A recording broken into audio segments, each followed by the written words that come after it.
This is John Gulino, and I used to be a liberal fascist for the FBI. And my guest here today is Webster Tarpley. Hello, Webster. Good morning. How are you? Yeah, I'm okay. Yeah, you know, you're wondering why am I saying I used to be a fascist, a liberal No, the fascist. FBI part is the part that bothers me. Okay, yeah, the FBI, real simple. I used to work for Manhattan Neighborhood Network as a playback operator the day of 9/11.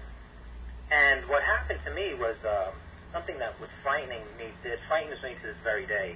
And I hope you don't find this passé, but I was told not to show up to work, and they shut down their channels. And there was no live feeds at all, and there was nobody on there, and the entire building was inundated with phone calls. And there were people who we actually had a couple of coworkers at M&N, and one of them perished in the World Trade Towers. And so all this was going on, and it really changed my mind about a lot of my social politics that I personally lived through. And up until that time, I realized I had been I was brainwashed by my politics, was being a liberal Democrat, and also having been somebody who really didn't listen to issues at all, and pretty much had this black and white kind of ideology. And when I worked at a place like M&N, I saw many disparaging things that questioned my own sort of moral base. And one of them had to do with racism. Whereas in this society, we do have open racism in our society that is promoted like a kind of theology in churches and stuff. And I have seen these things. And after my experience with 9/11. I had a really different view of how I treat people and how I relate to people and how I look at them and talk to them because of my experience at Manhattan Neighborhood Network after 9/11. And you got to see people's true colors. And very angry. Eventually I was harassed out of my job there by the very people who were shutting down the channels. And I noticed that there was this control. This was supposed to be a less liberal sort of, you're thinking idealistically, this is supposed to be about, getting it out there and being public and getting your voices across and your messages across. And all I saw was a lot of ignorance and a lot of censorship and a lot of mind control. And mind control is when you're basically being coerced by your coworkers not to do something. And, so even their mission statement is very dubious. So this is all leading up to the subject that I want to talk to you about, because I know you're a book writer and you've written 2 good books that I would encourage everybody to check out. And it's really the topic of fascism in America, and American-born fascism. Webster. Well, thank you. Let me just mention, since you bring up these books, let me tell people what they are. One is called Obama, the Postmodern Coup, The Making of a Manchurian Candidate, and the other one is Obama, the Unauthorized Biography, and both of these are available at Amazon.com. One is from April, one is from September. I was so alarmed by the Obama phenomenon this year that I wrote 2 books about it, and the continuity that these 2 books have with my earlier book, 9/11 Synthetic Terror, Made in USA, is that I find myself in the position of having to warn people periodically about what amount to covert operations or big mobilizations of the intelligence community and of the rogue networks or financier networks inside the U.S. government, but also in private companies and certainly in the media. And it was the continuity, which I think anybody can see, that I wanted to point to. The same people that brought you the 9/11 myth and the same people who brought you the Iraq War are now bringing you Obama. And within that framework, there are a lot of people who were in favor of the impeachment of Clinton, people like Arianna Huffington and her blog out there. She was a diehard Newt Gingrich supporter. She's now for Obama. She had an interlude there with McCain. In the meantime, this guy who runs the Daily Kos is somebody who's proud to tell you that he was a trainee for the CIA, and he thinks the CIA is basically a humanitarian organization. And then we have the people over at Anti-War who have not been able to talk about the Biden outburst in Seattle on the 19th of October, which I hope we can talk about, promising a confrontation in the first 6 months of the Obama regime, if we have one.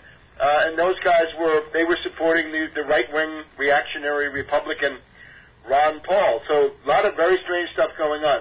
Concerning these labels, right now we are in a crisis of labels because this is, of course, a party realignment year in the U.S., and the political fronts are all in flux, and the ideological dividing lines are all in flux. And what I found is that a lot of people who in past years have been on the positive side, people who were against the Iraq War and who were against the Bush-Cheney regime, have now lost their positive character, and they've turned into very dangerous fanatics for Obama. I would say that the biggest single problem they have is that they've been blinded by their hatred of Bush and have come to imitate him in some ways. When we do the catalog of the tremendous damage done by Bush and Cheney and the neocons to this society, I think we'd have to say that they have created this crisis atmosphere in which a mass movement of fanatics devoted not to a program of government or reform agenda, but really just the personality cult of Obama. The precondition for that was the Bush-Cheney years. Now, when you say liberal, liberal can mean two different things in my book. One would be a New Deal Democrat, and that is exactly what you want to be. That would be an economic populist. You'd be a dirigist. You'd be a protectionist. You'd be a mercantilist. You'd be in favor of government payments to individuals to save their homes, save their jobs, save their lives. An economic kind of liberalism. Yeah, economic populism, and I think that's absolutely what we need. And remember that this bailout was nothing like that. But let me then the other side. The other side is the financier liberal, the George Soros kind of school, the elitist, the oligarch, the multiculturalist, the politically correct. And these people, the thing that allows them to go wrong is that a lot of them are foundation funded. A lot of them get their money from the Ford Foundation, the Carnegie Foundation, the Rockefeller Foundation, the Annenberg Foundation. That would be Obama. Obama actually qualifies with the Gamaliel Foundation, the Woods Fund, the Joyce Foundation, and the Annenberg. His terrorist friend Bernardine Dorn, who was the weather girl back in the late 60s and early 70s, I think she was foundation funded even then, but she's got tens of millions of dollars from the MacArthur Foundation. I guess that we can call that her evil genius grant. So this is the choice you have between a kind of pro-labor, blue-collar, economic populist liberal, which is great in my book, and this elitist, well, again, what you see with Obama. The guy's obviously an oligarch, he's an elitist, he buys into the foundation point of view, and this is going to lead you to a disaster.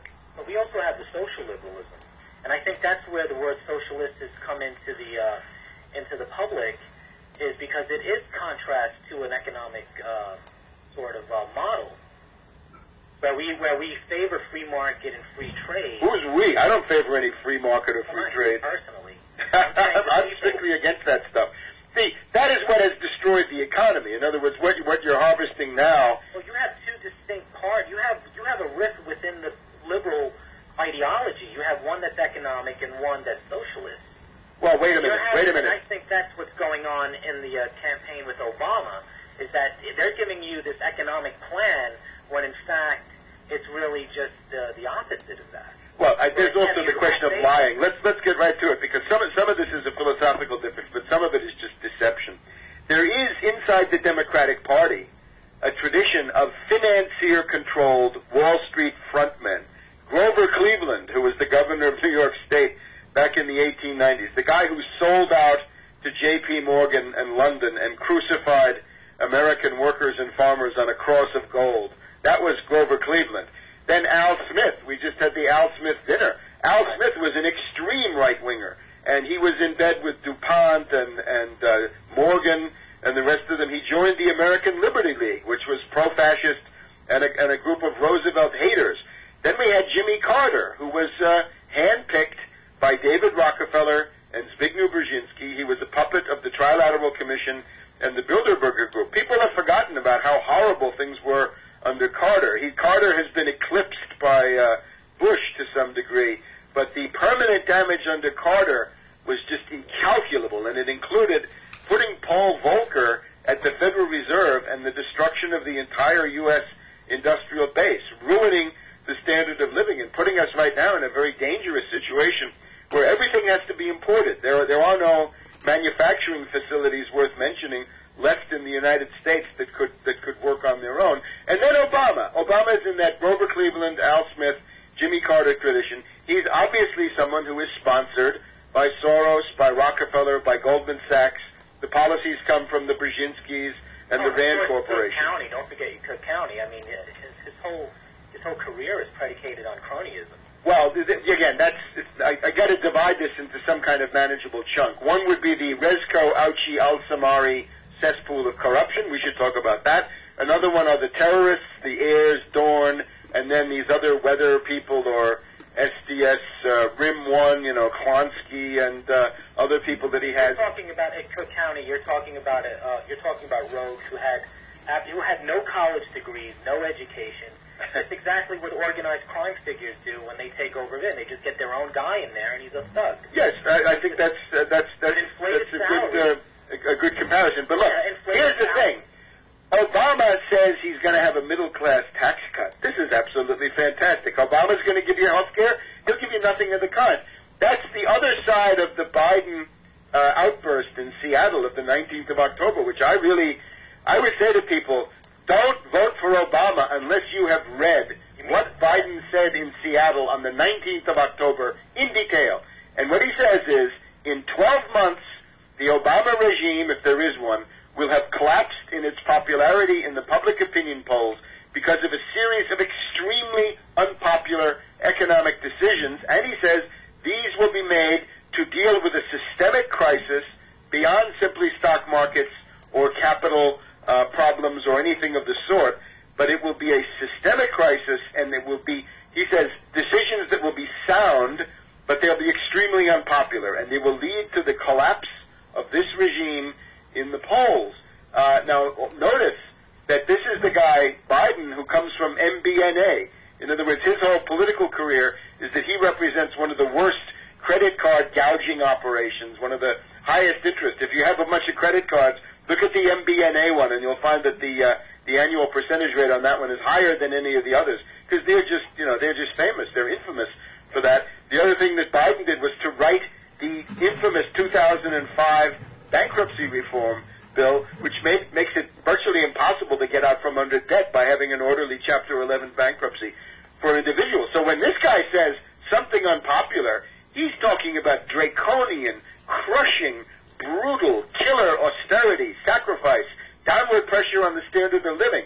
I would call that genocide against the American people, because every time you do that in a depleted, exhausted population like what we have, where we don't have the hospitals, we don't have the health care, we got 50 million people with no guaranteed access to some kind of health care, you're going to kill people, and that's what they're talking about. The $700 billion already is a piece of killer austerity.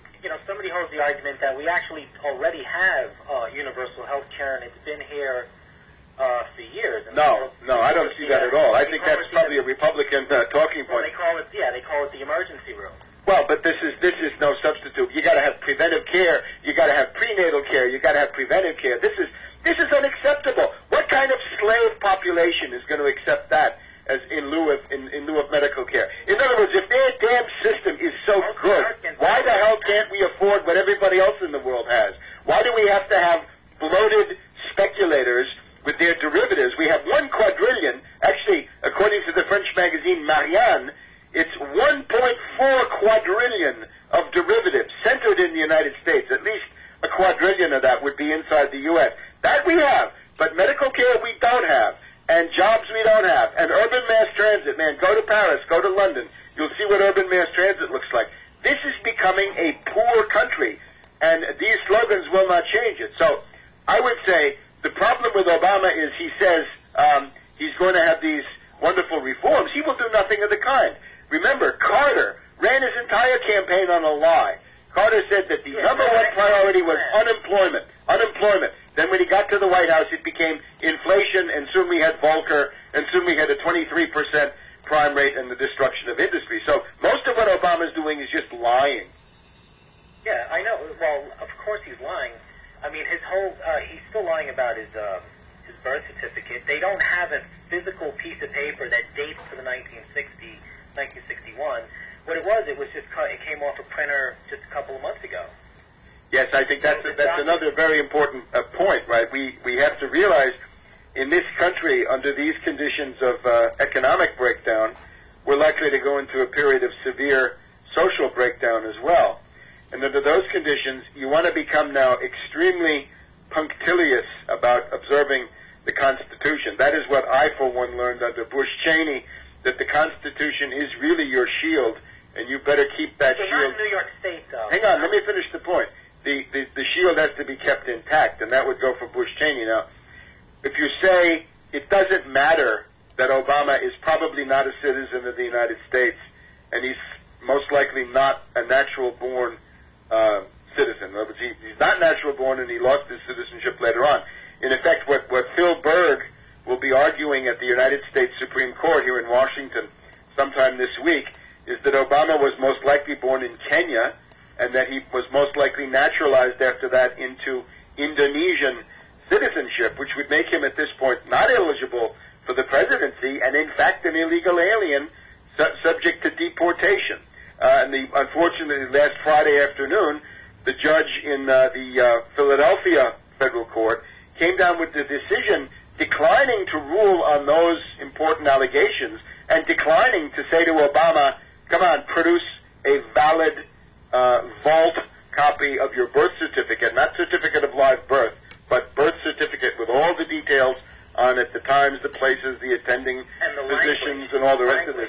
He was told that Phil Berg was told by this judge that you can't, you don't have standing for that. In other words, there's no damage to you if this character goes and becomes president, which then raises the question, who is supposed to enforce the Constitution? And according to this agnostic judge in Philadelphia, there's nobody who has the specific responsibility of making sure that somebody is actually a natural-born citizen of the United States. Now, some people say that's not an important provision. Wait a minute. Once you start tampering with the Constitution in that cavalier way, you are headed for civil war, which may be where we're headed, especially under an Obama regime. Well, there's definitely going to be there is this prevalent, tone within the Obama. People are studying the Obama campaign, and the reason why I would almost accuse it to being some form of fascism, at least in if perhaps maybe a more primitive form of fascism, or the way it was idealized, something that came out of the arts, out of literature, came out of the philosophy, 19th century, more like the radical who's against the bourgeoisie, or a more simplistic form of fascism. And I think that's what's getting people riled up in following what Obama has to say, because it's about taking over the rich. It's about taking back from the rich. And I think that this is a classical theme that is sort of thrown in there. And only very observant people will start to see that there are certain earmarks that I would say that, yeah, sure, Obama's, he's going to be the first black president is irrelevant when, in fact, he's an enlightened European more than anything, because a lot of his ideology seems to come out of this, I guess you read as Nietzsche. Yeah, again, I think some of these terms you're using are just going to confuse people. In other words, enlightened? No, there's nothing enlightened about Obama. European, I don't really think so. I think this is a Ford Foundation designed counterinsurgency strategy, which could only work in the United States because of the race issue, and which has been absent at least until very, very recently in Europe. Certainly, in terms of intellectual formation, Obama would qualify as a fascist in the sense that if you look at his autobiography, or fragmentary autobiography, I guess what passes for an autobiography, The Dreams of My Father, he tells you that he's interested in multiculturalism, in particular as expressed by Frantz Fanon. Now, Fanon was this Algerian medical doctor. He came from the West Indies, but became involved with the FLN in Algeria, and expressed this notion that Western civilization was bad in toto. In other words, everything about Western civilization, everything about Europe was bad. The only thing worse than Europe is the United States, an even greater monster, and that the only way for third world populations to deal with the problem of colonialism and imperialism was by purgative violence. War. Well, no, it's called the purgative violence. No, it's not just war at all. That's St. Augustine. They're not interested in St. Augustine at all. They're interested in Sorel, who you can see also as a big influence on Mussolini, the notion that violence for its own sake has a positive role. Now, where do you find that? You find that in the Weathermen. This is what Bernardine Dorn and Bill Ayers believe, that violence for its own sake is a good thing when it's directed against these oppressive forces of imperialism and colonialism, except all of this is done then in bad faith. We'll get to that in a minute. The other big thing with Obama is Nietzsche. As Newsweek magazine, remember this silly issue of Newsweek they had, Obama, the Faith of Obama. This is all written up, by the way, in great detail in Obama, the Unauthorized Biography, which I urge people to get. About Nietzsche. Yeah, Nietzsche. So, and then I call him Nietzsche. Nietzsche, yeah, Friedrich Nietzsche. That's in German. So this Nietzsche, this is of course the proto-fascist, proto-Nazi par excellence. A lot of people don't want to see that, but the Nazis saw it precisely that way. Alfred Rosenberg, who was the leading ideologist of the National Socialist Party and was hanged at Nuremberg, had a special ceremony where they said that the precursors of Nazism were Wagner and his operas, an anti-Semite named Lagarde, Houston Stewart Chamberlain, who was a racist theorist who came over from England to live in Germany, and Friedrich Nietzsche. So those are the big four patron saints of the Nazis. So this is what Obama speaks in. There's also the argument that fascism, it's a word it's universally panned because of the Nazis. Yeah, but wait. Let's get. I'm using this not as an epithet. There are two sides to it. One is what can this mean historically? I would urge people look at the young Mussolini, because this is where it comes from. Right? This is the origins of fascism. Between 1919, a meeting in Milan, and 1922, the March on Rome, you have the growth of a fascist mass movement around Mussolini, and also to a significant extent around Gabriele D'Annunzio, who happened to be the biggest star of Italian letters. He was a novelist, a poet, and what you could see the four streams that came into the fascist party were, first of all, revolutionary socialists, people who really were socialists and Marxists and revolutionaries. Mussolini himself was such a valiant revolutionary that Lenin had gone out of his way to praise him as the best bet for revolutionary socialism in the entire Italian scene. Then you have a group of syndicalists, in other words, very radical trade unionists. I would look at these people like Andy Stern down at the SIEU and people like this. They might fill the bill. Then, of course, the creative class. I mentioned D'Annunzio before, but not just the most famous novelist and poet, but also Marinetti, the most famous artist, the most famous architect, the most famous sculptor. All of them became fascists. So the idea that the creative class is a guarantee of something good, this is absolutely fantastic. And then finally a bunch of disgruntled war veterans, the so-called Arditi, and since they had black shirts, that became the black-shirted emblem. The poets, the artists, the philosophers. Yeah, quite a few. Now, here's the thing, though. Postulated those early. Here's the problem that people have is if you read somebody like Naomi Wolf, she wants you to believe that fascism is exclusively top-down. In other words, for most left liberals, fascism is just a police state, a dictatorship that becomes more and more oppressive, and until it becomes so suffocating. That's not fascism. That's just a dictatorship. You don't need a new term for it. Fascism is something different. Fascism is a mass movement that has to have left cover, anti-establishment cover, anti-authoritarian cover, and radical cover. And it comes up out of the gutter. It's not a top-down movement. What is the March on Rome? The March on Rome is not military units going to Rome. It's a parade of goons, thugs, gutter snipes, criminals, and fervently idealistic and patriotic students with a sprinkling of crazed petty bourgeois. Yeah, these movements are really, they're born out of a kind of left-wing... out of a merger, right? Because then things change. The other thing, of course, is even though this looks like an anti-authoritarian mass movement, it's not really a mass movement. In other words, it's a kind of theatrical combination. And it's controlled by financiers top down. That's another extremely important point.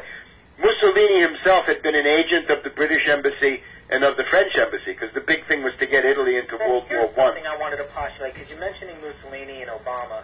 All right, would you say that with all the messianic adulation that is being heaped on Obama, and how Obama himself will even, poke fun at these labels of being the Messiah or the new Jesus Christ, he's even gotten to a point now where he's almost indoctrinating the children in his speeches by throwing out words like he's Superman and he's from Krypton.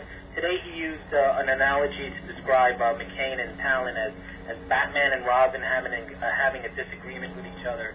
It's all very populist, but it's also it's almost like a political pedophilia, and that he's almost giving it to the children and saying, look at me, I'm this comic book character, I'm this popular guy, I'm here to save you. And it's very reminiscent of how they treated Adolf Hitler, and that he was also called a second Messiah, and that he was also called a Jesus Christ figure, and people actually believed all the good things that he was going to do, as if he was a savior. And you have that dichotomy going on, but at the same time, their intentions have nothing to do with the reality of the people. Let me, if I could, if you give me a second now, I can develop a case, but you got to let me finish it. Yeah. Of the points, because I have a bunch of points, the fascist minimum, in my book. Let me just preface this.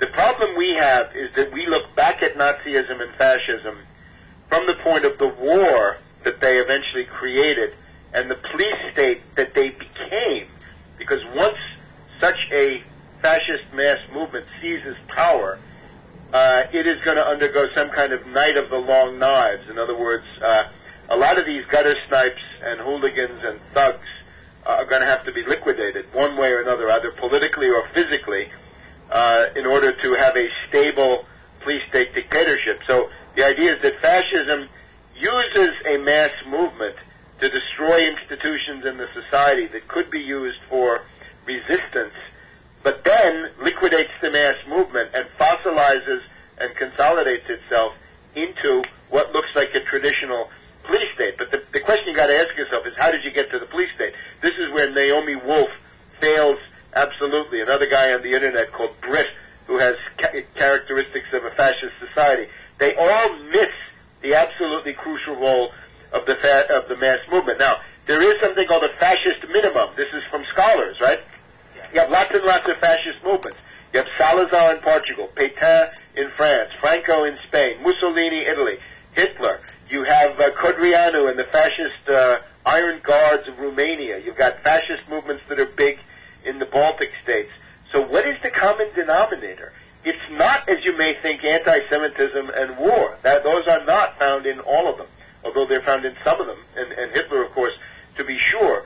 But rather, you've also got to factor in movements that never took power, like the Doriot movement in France, or Sir Oswald Mosley and the British Union of Fascists in Britain. And the main things, let me just, I'll just tick them off. One is to have this anti-authoritarian mass movement. That would be one. It's got to have, as you're saying, a mystical figure of some kind of a messianic utopian leader. It's got to be based on the notion that young people are the arbiters of the national destiny, and that youth are the real motor force of history. It's got to have a totalitarian conception of the primacy of politics. I think you can see that.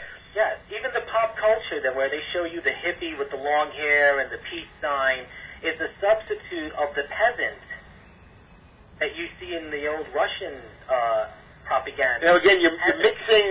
I'd like to stick, if we could, just to stick to the clear fascist cases and not mix in the Russians. The communism, I think, is different, and it's not Obama. But it's the symbolism that they use, and in their kind of pop culture sense. Well, again, let me try to get through. I think most people never knew or have forgotten what fascist movements actually looked like. Because, again, you look back on it, you see the concentration camps, and you see Hitler at war, and you don't realize what went before this. In the 1920s, back in the teens even, totalitarian conception of the primacy of politics. It may or may not be racist. this notion of the mystical union of the national community. When Obama says it's not the red states and the blue states, but the United States, and everybody cheers for that, they seem to be cheering for the mystical union of the country and the fatherland. How about this? A single state party. That would be, if we get Obama, Pelosi, and Reid, we'll have a one-party state. Finally, there is a police apparatus that comes in, but this is more towards the consolidation phase. Above all, this notion of the leader, the Duce, the Führer, and so forth. Let me also point to a very important point, the corporatist organization of economics. Corporate does not mean a corporation in the sense of a joint stock company. It means a medieval guild. It means the notion that labor and management and the bosses and the owners are all in one boat. And under Italian fascism, it took the form of having government, labor, and the owners of companies engaged in these councils where you're brought into a kind of cooperative environment. In the Anglo-American world, the preference is not to have that, but to do it through the notion of radical ecology, using less, austerity, global warming, and so forth. Then, a national policy inspired by the theme of restoring the status of the country among the nations. Extremely strong theme in Obama, right? That with Bush and Cheney, you can't go to Europe anymore. They're going to make fun of you. They're going to revile you, and so forth. How about this? Hatred of women. Hatred of women, misogyny, very, very strong in all fascist movements. And you see then the conflict with Hillary Clinton, the conflict with Palin, and so forth. The youth cult aspect, of course, is very big. And then this notion of a new man, the renovation of the human personality through the beatific role of the leader. This is very strong in the Michelle Obama speeches, where she's always talking in the primaries about broken souls. Our souls are broken, and the healing of our broken souls can only happen through the touch of Obama and his beatific personality. Right. Now, does that have anything to do with black liberation theology as a socially acceptable form of racism with the Obama, if he goes into office and we have an administration under Obama? Will that give them, will racism, will there be a kind of black supremacy? Well, I think we have to, obviously, we got to approach this carefully now, and you got to let me do it carefully, because I can't just jump to an answer. It's going to take a couple of premises. I know. Here's the thing. Thoughts that when you look at this church, right, Reverend Wright's church, this church is heavily funded by the foundations. Otis Moss, the current minister, went to college thanks to the Ford Foundation. Dwight Hopkins, who began to act as the spokesman of that church more and more back in March and April, is a very important official of the Ford Foundation. Wright himself is often funded by the Gamaliel Foundation. And these little foundations that you hear about with Obama and Wright, the Gamaliel, the Woods, and the Joyce, they are to some extent, they're satellites of the Ford Foundation. In other words, they're cutouts. The Ford Foundation may not want to fund something directly, so the Ford gives money to the Gamaliel, to the Joyce, or the Woods, and then they actually make the grant. So there's a kind of an arm's length distancing going on. Here's what I would say. When you look at somebody like Jeremiah Wright, you're looking at an anti-Martin Luther King, not in the tradition of, but deployed against. And here's what it was. In 1967 and 68, Martin Luther King had come to the idea that you had to take the existing mass movements in the society, meaning the student movement, the peace movement, the civil rights movement, and the labor movement, and merge them into a united front that would then fight for progress. Now that, of course, would necessitate a clash with whom? With the most reactionary part of society, meaning what?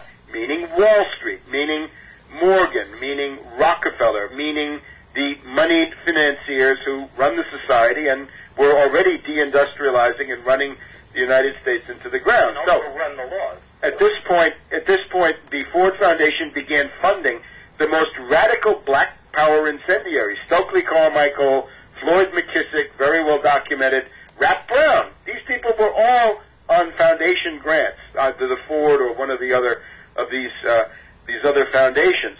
And I think what they then did was, obviously, the more incendiary your rhetoric, the easier it was to to get a Ford Foundation grant.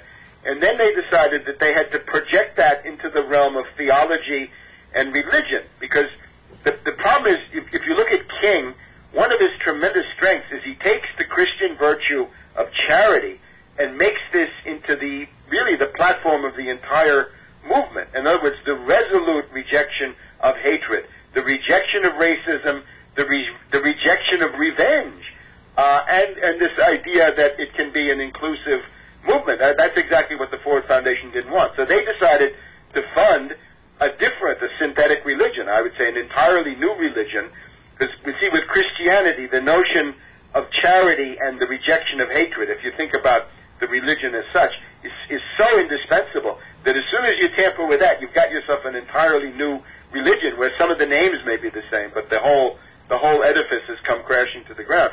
So that would be James Cone at the Union Theological Seminary and Reverend Jeremiah Wright.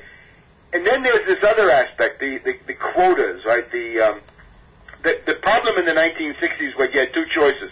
You could have a Marshall Plan for the cities with massive investments in jobs, health care, urban mass transit, building new cities, opening up new branches of industry. Or you could have racial quotas, a kind of tokenism, but a tokenism that would be a little bit more robust than what they'd have up to that point. And, of course, the Ford Foundation opted for tokenism. And this is McGeorge Bundy. This is the New York City teacher strike of 1968, the Bakke decision where McGeorge Bundy practically wrote the majority opinion. All of this stuff discussed in Obama, the unauthorized biography. Right, where they discount signatures, actually. They do that by lowering the signatures. Well, when they want to push their ballot forward. Yeah, you're talking about voting now. I'm just trying to say this notion about set-asides, quotas, and preferences, racial preferences. You have to realize that out of this has grown up an entire industry. In other words, a whole generation of people. And Obama and his wife are typical of this. In other words, they come from the foundation world of affirmative action, and this is how they are who they are, and this is what they believe in. They don't believe in making material demands for the improvement of the life of the average black person living in an inner city. This is not what they're about. They don't care about that. They're interested in a kind of black overclass, which they represent. And they see, again, the way I've summed this up is to say, Obama says he's a community organizer. What does it mean? It means a poverty pimp. It means somebody who takes a group of people who are really suffering, and make no mistake, they are really suffering, and they need help. But the poverty pimp dupes them. He can organize them to use them as a battering ram against some other group, or mainly to help the political career of the poverty pimp. And that's what Obama did with these people on the south side of Chicago. They had a million problems. He said, well, your problem is really asbestos or it's jobs at the steel plant. And these were obviously, internecine political struggles. He was getting foundation grants, and now all of a sudden he's on his way to the Senate and to the presidency of the United States. And the poor people that helped him up on the way are still, they're moldering away in the crumbling slums of Southside Chicago, where Tony Rezko has taken $120 million from the city and $13 million from earmarks just from Obama, and most of those properties have now been condemned or they're padlocked and nobody can live there. So this is the idea. Now, somebody who engages in that needs a religion that tells them it's okay. And I can imagine Jeremiah Wright, for every Porsche he has in his garage, for every BMW, for every mansion he owns, for every mink coat that his wife has, he's got to go through this litany about all of these crimes, right? Racism, apartheid, South Africa. All of that, of course, is real, but this can be made into an ideology for an overclass which is concerned with payments for itself, not improving the situation of the average black person in the city. Yes, and that's exactly how Obama has conducted his entire political career. I think you're right. And paying himself. And it's the cronyism. It's taking a cut from their salaries, which are usually inflated. And what do you think about in New York State, for example, New York City? The voters have no rights now because they didn't want the mayor taking a third term. And there's a big backlash going on about that. Where a state like New York city, for example, which I think is a police, is a lot of police rule.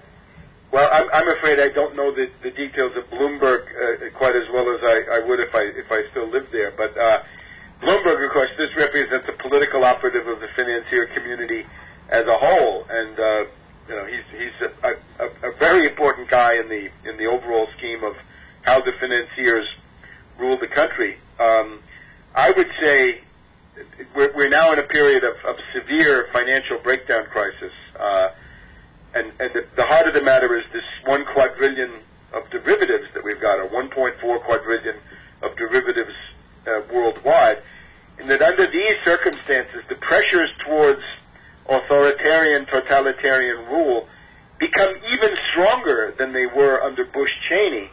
The difference is, and this is a difference for Bloomberg and Obama, if you put Bloomberg and Obama together, it's not that different, right? It's not on the policies, it's more or less comparable, I would say. What you see with these two is the tendency to do this under left cover, or vaguely, very vaguely left of center cover. The main problem is in terms of domestic policy, how to impose austerity. Bush and Cheney would like to be strikebreakers, and they would like to be austerity enforcers. But how do they do it? They would say, Bin Laden, Al-Qaeda, war on terror.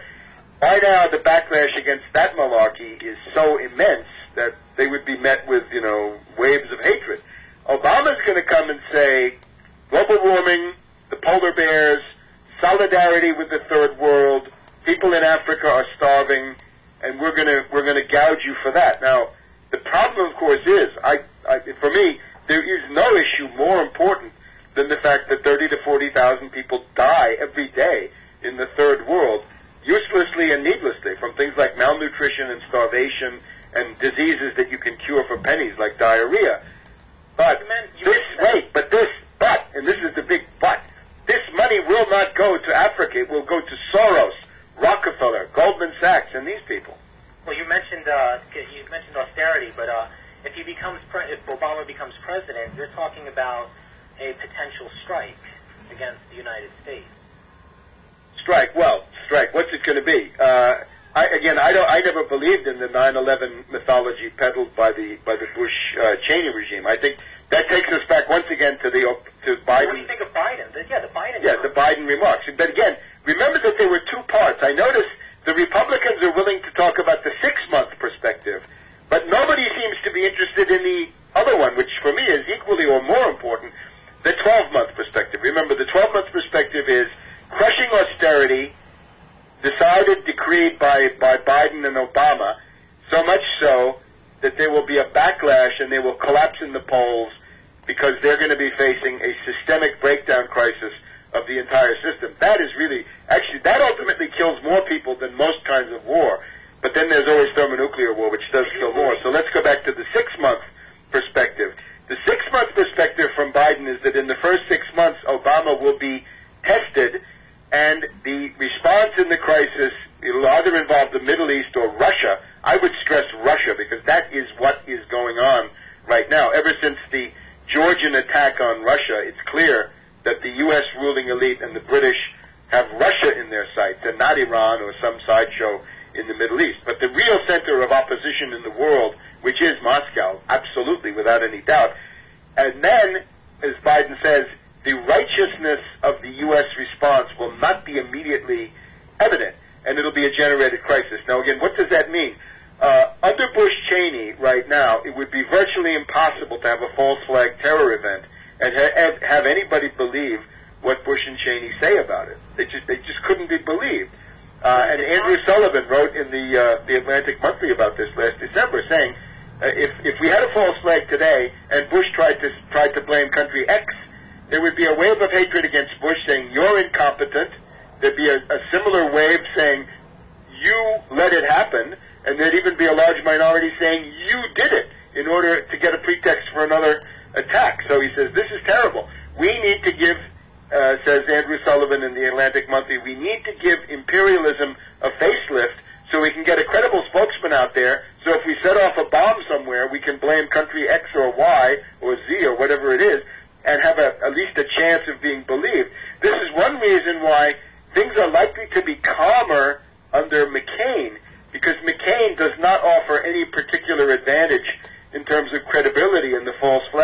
Department. In other words, if the CIA does a provocation, McCain would blame country X. They wouldn't believe him any more than they would believe Bush.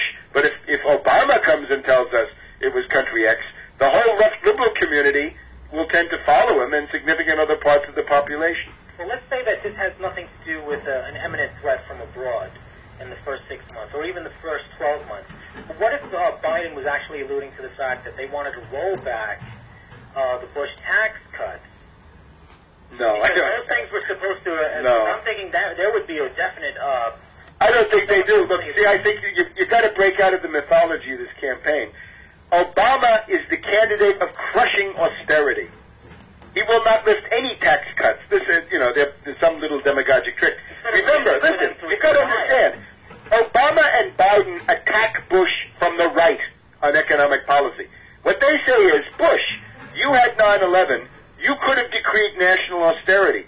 You could have already cut the U.S. living standard by 25 or 30 or 40 or 50% in the wake of 9/11, and you didn't do it. You blew it. You were not reactionary enough. You were not fascist enough. You were not imperialist enough, Bush. You didn't do it. We will do it. That was the keynote speech. The keynote speech at the Democratic Convention, given by Governor Warner of Virginia, soon to be Senator Warner of Virginia, was that precisely. And Biden and Obama have both said that. Samantha Power said it. They blew it. We could have had austerity after 9/11. Bush told people to go to the mall and go shopping. This is a scandal. We will not do that. We will impose austerity. Are you listening, Wall Street? We are for you, Wall Street. See? That's the reality. So if you think that, you mentioned Russia being on our site, but you also... not ours, theirs, but, the U.S. establishment. Yeah, the U.S. That's them in my book. Yeah, but you also mentioned perhaps there would be a war with China. Yes, I mean, what you're getting to now is the following. If anybody can see that the crisis of Anglo-American imperialism, of U.S. British world domination, is extremely severe. Everybody in the world, I mean, if you look at any foreign press, they basically say, collapse of USA, British banking system kaput, goes bust. The Anglo-American financier faction is in a tremendous crisis. They are isolated. They're hated. Above all, they're bankrupt. They're in a banking panic. They're having tremendous problems with these derivatives that they've built their house on. And normally you look at that and say, well, this U.S. British imperialism is doomed. It can't last. It's been dominating the world since 1945 or so, but this is finished. So obviously London and New York and Washington say, no, we're going to fight back. So how do you do that? Well, one way you can try to do it is to say, what are the main centers of military strategic resistance? This clearly Russia and China and the Shanghai Cooperation Organization, with some other places like Pakistan and Sudan that are more or less Chinese allies, and Syria, by the way, lining up pretty much as a Russian ally, and therefore bombed. Libya was hit. There was a U.S. military action in Libya. Yep. This was just Syria overnight, if I think that's the one you mean. Syria. Syria? Yeah, Syria. Sure. The Damascus Road. That was just in the past 24 hours. That's the current crisis, anyway, as we speak here on the 26th, I guess it is, of 27th of October. I don't know how we're doing on time. 8 minutes. Okay, but so the idea is that we now graduate. The neocon target list was a very limited one. The neocon target list was focused on the Middle East. It was profoundly influenced by Israeli security concerns, or better yet, by the demagogic needs of people like Benjamin Netanyahu and people like this. And therefore it focused on, Iraq as the leading Arab state, or Iran as the leading Islamic state. But this is not enough for Brzezinski and Gates and Rice today. Rice having retreaded herself, I guess. But principally Brzezinski and the Brzezinski family, Mark Brzezinski, will be very important in the new Obama regime if that's what we get. And they would say, you're wasting your time in the Middle East. Oil is fine, but that won't cut the mustard. You've got to smash Moscow and you've got to smash Beijing. You're obviously not going to smash both of them at once. They seem to have decided during the summer that they're going to try to smash Russia first. And this is simply, this is playing with the worst sort of fire, right? This makes a neocon look like a very calm, normal person because, you know, attacking Iraq is one thing. There's no way they can strike back. You attack Russia, my God, you're going to get a Topol-M intercontinental ballistic missile with a 50-megaton hydrogen bomb warhead coming down your stack. They can blow your head off, quite literally, and they're unconquered. They've never been rolled over. So this you really don't want to play with, right? Leave Napoleon and Hitler to do what they did, but let's not try to follow. That is more or less the Obama regime, with one caveat, that the idea is that the U.S. would not take the point, but somebody else would take the point. Who could it be? Maybe Iran, but certainly maybe Ukraine, Poland, Latvia, Lithuania, Estonia. There's a coalition right there. The old cordon sanitaire of the French back in the 1920s. Play them against Russia. The goal might be, in the short term, to try to cut off the pipelines that bring Russian natural gas, methane, into Western Europe for heating and cooking and all kinds of important things. The magic pipeline, they called it. Well, there are quite a few of them, but the problem is that just about all of them go through Ukraine and or Poland, and with these unstable bandit regimes of IMF agents and NATO agents in Warsaw and in Kiev, you can get adventurers who are willing to do that. The goal would be to get the Western Europeans sitting there in the cold and perhaps the dark, and then you go to them and say, the Russians are responsible, go and attack the Russians, and get yourself into a new confrontation with Russia so that somebody else would take the point. And that was what we saw with Georgia. Yeah, I was saying also, Stalin, for example, he wanted to bomb America. He wanted to wipe America off the face of the planet. And the reason why I brought that up is he statistically had figured out that Russia could sustain 2 nuclear bombs and still win the war against America. Well, I think this is really not the most relevant consideration right now. I would say Putin and Medvedev and that group are they're extremely clever practitioners of international politics. I would put Putin perhaps in the class with Cardinal Richelieu back in the 17th century. They are not aggressors. I think that's simply wrong. They're not aggressors. Right now, the aggression is coming from London, above all, and it's coming from Washington. So if you remember, what we're talking about is defensive warfare.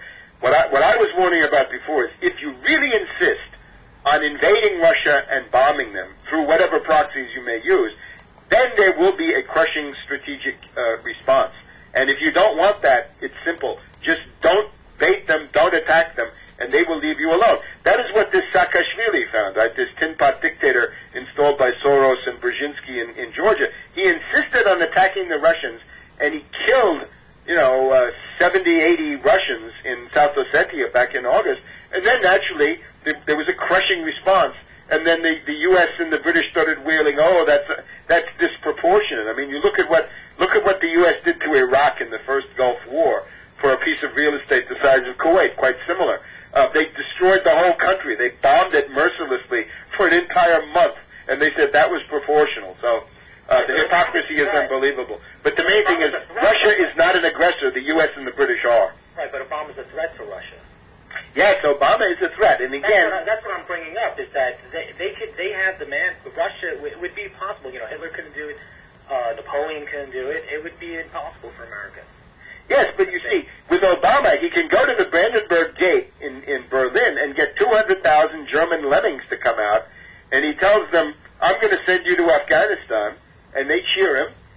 If you send McCain, he won't get anybody, and if he tells them they should go to Afghanistan, they'll tell him where to go. See the difference? It's the facelift for imperialism. In other words, if you don't like U.S. imperialism, you don't want Obama, because he's going to give it a second wind. He's going to give it new life. He'll go to Africa, and he'll say to the African countries, "Brothers, kick the Chinese out. I'm an African like you.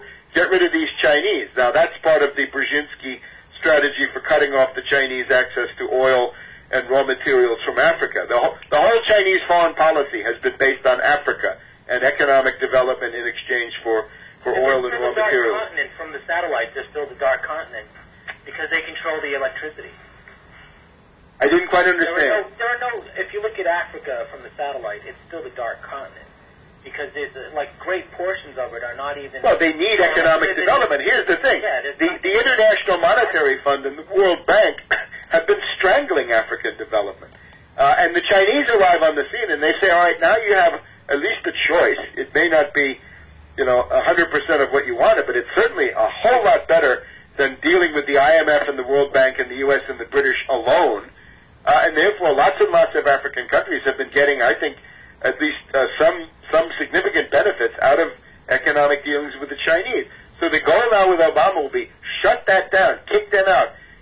When Biden is the great, hysteric for attacking Sudan. He wants a land invasion of Sudan and a no-fly zone. Well, you want to watch out for them too. The British sent in this Chinese Gordon and his army. If you've seen that movie Khartoum, you see what happened to the British. They were annihilated when they went into the Sudan. The goal of this, though, is that 6 or 7% of all of China's oil comes from Sudan. They want to cut that off. That is the purpose.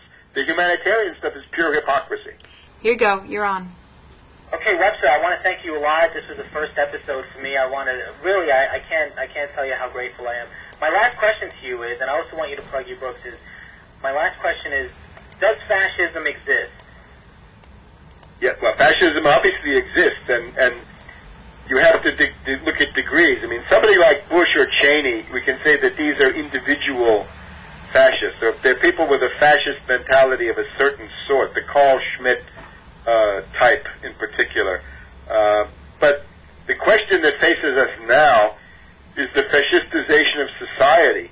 That bailout, the $700 billion, going to Goldman Sachs and Morgan Stanley and J.P. Morgan Chase and the banks, has essentially created a state-sponsored compulsory cartel, which is the strict definition of the fascist corporate state. So we've got a fascistized economy, and we're getting a fascistized politics through this movement of fanatics and Kool-Aid drinkers and personality cultists around Obama. So I think we now face the threat of a new fascist era, and it's always difficult to distinguish, but I would say McCain is simply a typical reactionary. Obama is somebody who has a lot of the connotations of a postmodern fascist or social fascist or neo-fascist, and this is, I think, the adequate term, and not a socialist at all. That is much too nice for somebody like Obama. This is what I write about in Obama the Postmodern Coup, The Making of a Manchurian Candidate, and especially Obama the Unauthorized Biography, both of which you can get at Amazon.com. And I thank you for having me on your program. Thank you, Webster, and I want to thank everybody out there. This has been John Gulino, and I was a liberal fascist for the FBI. Thanks. Okay, excellent, you guys. It's a wrap. Why for the FBI? It was that old radio show I was. I know, but people are gonna take it seriously. Yeah. I mean, the joke is okay, but don't, you're opening yourself up. John. We like to do that with Eminem. No, hang on. John is known for a lot of savvy about old time movies and things like that, monster movies. I led 3 lives. Yeah, Herbert Philbrick. Yeah, there is a lot of that. Remember the one where the guy would go through the Brandon